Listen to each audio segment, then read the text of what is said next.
Breakup के बाद या किसी अपने के अचानक आपसे दूर हो जाने पर सीने में फिजिकली दर्द क्यों होता है? ये सिर्फ एक इमोशनल स्टेट है या फिर इसके पीछे कोई साइंस भी है?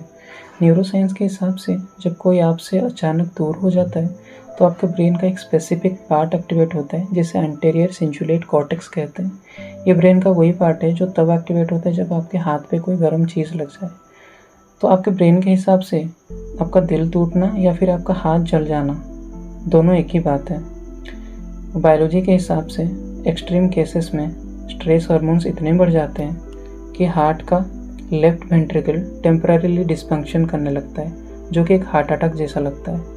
इसलिए आपको सांस लेने में तकलीफ और चेस्ट में हेवीनेस या भारीपन फील होता है। इसे मेडिकल लैंग्वेज में तकोशुबो कार्डियोमायोपैथी या फिर ब्रोकन हार्ट सिंड्रोम कहते हैं। तो इसका रूट कॉज क्या है? भगवत गीता के अध्याय 2 श्लोक 62 में श्री कृष्ण इसका साइकोलॉजी बताते हैं। ध्यायतो विषयान पुंसः संगस्तेषु पजायते संगत सज्जयते कामः कामत क्रोध विजायते। अर्थात इस केस में जब आप लगातार किसी के बारे में सोचते हैं तो उनसे आसक्ति या फिर एक गहरी अटैचमेंट होती है। उस आसक्ति या अटैचमेंट से उन्हें पाने की या उनके साथ रहने की आपकी काम या फिर कामना या फिर डिज़ायर बहुत ही इंटेंस हो जाती है।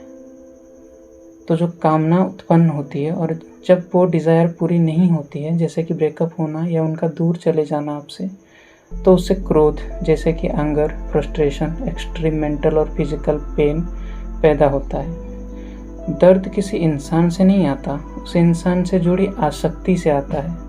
जहाँ अटैचमेंट गहरा होगा वहाँ दर्द भी गहरा होगा। ये बायोलॉजी का रूल है।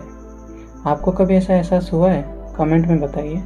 और ऐसे ही इमोशंस को लॉजिक से समझने के लिए दिल लॉजिकल को सब्सक्राइब करें। राधे राधे।